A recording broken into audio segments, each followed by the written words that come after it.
97.9 The Box. It's Young Jazz from the Mad Hatter Morning Show with the one and only Dinah Jane. Hello. What's going on, girl? Awesome. It's pretty hot out here, to be honest. I was just about to say it's real hot in here. Like, you know, LA. It's hot in here and it's hot outside. Like, I had to keep my cap on because it was just like... It's sweating, you know. That's why the curls get frizzy too. Anyways, how have you been so far since you've been in Texas? I just got here last night. We were driving from Oklahoma. I know, girl. Wait, hold on. I made have that to tell you drive this whole thing. before. I went from LA to Vegas, then Vegas to Detroit, from Detroit to Atlanta as a layover to Kansas, but ended up in Wichita. Then from Wichita to Dallas. Dallas. Yep, that's where I went, and then I ended up here. So that was in a matter of how many weeks? Oh, I feel like I skipped some places. I did. It's okay. It doesn't matter. You're here now. You are in H-Town, and we are happy to have you. So I was, doing my research, making sure I knew. So you are the oldest of 8? Oldest of 8. So what was it like growing up being the oldest? A lot of responsibility, everyone blames the big sister. They everyone did? comes to the big sister about like things and like, Dinah, can you do this? Blah, blah, blah. But I love them. They're like my kids because my siblings are so much younger than me. Like me and my sister after me is like 4 year difference. So a little bit. Were y'all in school? Y'all were in school at the same time? No? We weren't in school at the same time. Yeah, I know. But I love them a lot. Like they do sports, they sing, they write. And I have to be like kind of like that source that they can go to and be like, oh, can you help me with this? So it's kind of it's kind of cool. I love bond. Them. Yeah. So what was it like growing up out in Cali? Growing up in Cali, born and raised in Santa Ana, California. And just this year, I moved up to Orange Hills, Orange County, California. And I got my parents a new home. You did? You got your parents a house? I could have gotten them it sooner, like way sooner, but there were other people that we wanted to take care of before we, did it for ourselves. That's amazing. Congratulations. Thank you. That's like the ultimate everything. I know, and that's always been my dream, and to also like have my dad not work so much, because being young, at a really young age, I barely saw my dad because, his hours were like super off from my school schedule. So I always want to be that girl where like I can walk in with my dad and be like, this is my dad. And little girls want to be cool. Like, oh yeah, this is my dad. He's a big guy. He's my bodyguard. Yeah. And I couldn't do much of that with him just because he was so busy. So now I'm the provider. I'm like, I got you guys. Well, he still works too, but he wants to stay working. Yeah. That's so your new single, Bottled Up. What was it like working with Marky Basie and Ty Dolla? Again. So lit. I've always been a huge fan of Marky Basie, and the moment I found out he was in town and he was in my management too, I was like, oh, this is actually a sign. Like I'm supposed to do a record with him. So I reached out to him. We got into the studio, and it just became like the most magical session ever. Just because we wrote this record in less than like an hour, I would say. Yeah, that's what it felt like. Yeah, and then from there... What was it like when y'all were in the studio writing it? It was beautiful. It became bigger than when it was. So we started from scratch, and it was just like an acoustic, and that's what I love. So I vibed off of like how he does his whole session, and I took that with me, and I'm like, okay, this is how I'm gonna start doing my sessions, because now I can hear it and I can feel it better. Does that make sense? So just working with him was just easy, and I felt like I could be myself. And we have other records that we've done together too, so I never get sick of him. Yes. So you said you like to vibe out, so do you play any instruments? I used to play piano. I haven't played it in a while, so I won't say I play piano anymore because that doesn't count. I used to take piano lessons. You can always circle back though. I know, I could. I mean, look at my big ass hands. Like, I missed out on playing volleyball. I can't really play volleyball. I can't play basketball. Did you play any sports? I did. What'd you play? I played soccer. I quit in 2 days. That doesn't even count. That doesn't even count. I played tennis here and there. I played golf. I played volleyball in middle school. My team was terrible, so we didn't even make it that far.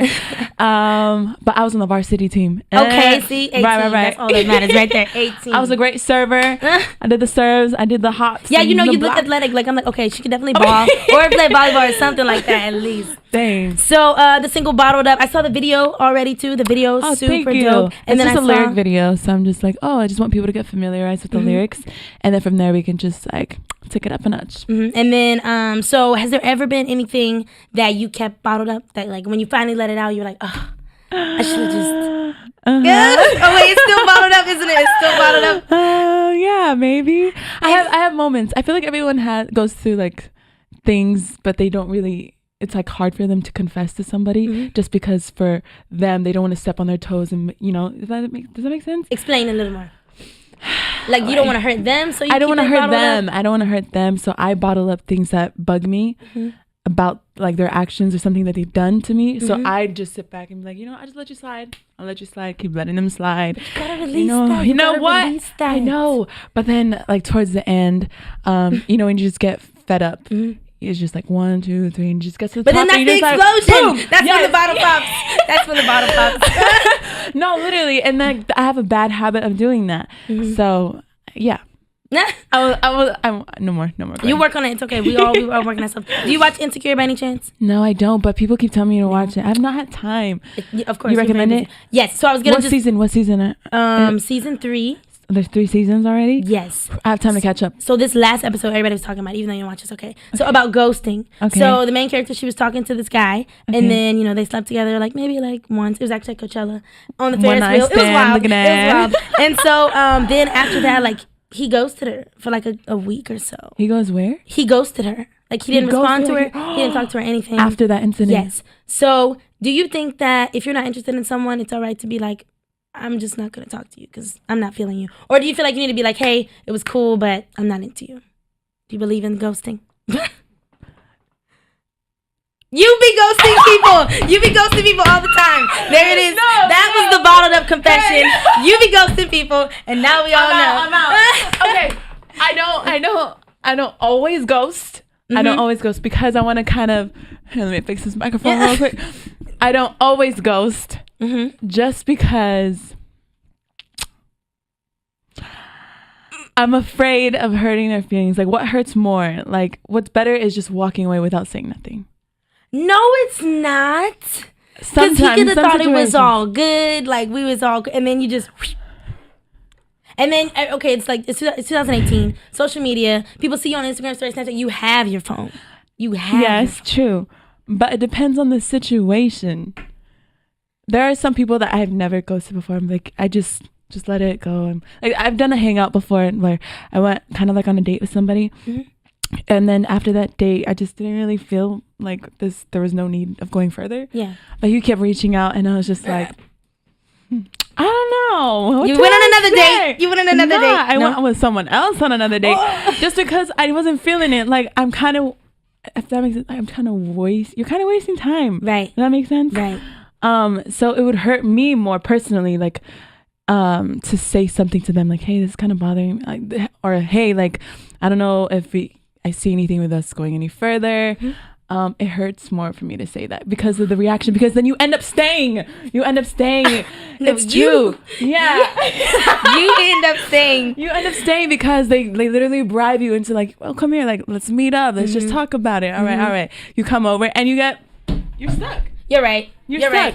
So what's best is just walking away sometimes because they'll talk you out of it. Right. Okay. And my last final question that was for you a really good question. I've never been put on the spot. It's my bad. No, so what was I going to say? So was there ever a moment in your life when you were younger or now when you realized that was the moment that you wanted to do music? Okay. Was there a specific I would say there's 2 moments. At the age, this is so typical. I feel like I hear everybody do this story. At the age of 2 and 4, my mom's a singer and my grandma plays piano. Oh, wow. My mom plays piano and her siblings play piano. It's a musical home. They taught you? They taught me. It's a musical home, so with them, music, I was always revolved around it. They kind of didn't think I had it at the time, around 2 years old. I was raised by my grandparents, so my grandma would always have me come sing. And the moment my mom heard me sing, she was just like, whoa, there's something special that's going on around here. So around that time, I knew I wanted to pursue it, but I was still so shy. My grandma would volunteer me at church to go sing for people. And you're supposed to go up and just give a testimony. And I just end up singing because that's how nervous I was. So I just sing happy birthday and like with the whole vibrato to you, like forever. And I was like, oh, maybe this could be something like, around that age. And then I would say another moment was when I performed at this rugby game. It was just last year, I would say. Oh, what? Yeah, it was a really big thing for me personally, just because I was singing from my country for. You were singing the national anthem, right? Yeah, I was singing the Tongan national anthem. So coming from a really small island, and you're kind of representing a whole nation. You're representing your bloodline, your whole family, and it's this little dot on the map. And the fact that I'm up there singing amongst them just meant the world to me. And I was kind of in a way giving back to them, because here I am traveling the world, going on tours, doing all these award shows and stuff, and finally I get to stand before them, do something for myself as well. And in that moment I was still in the group, and I was just like, I was a little confused and a little scared to step out on my own.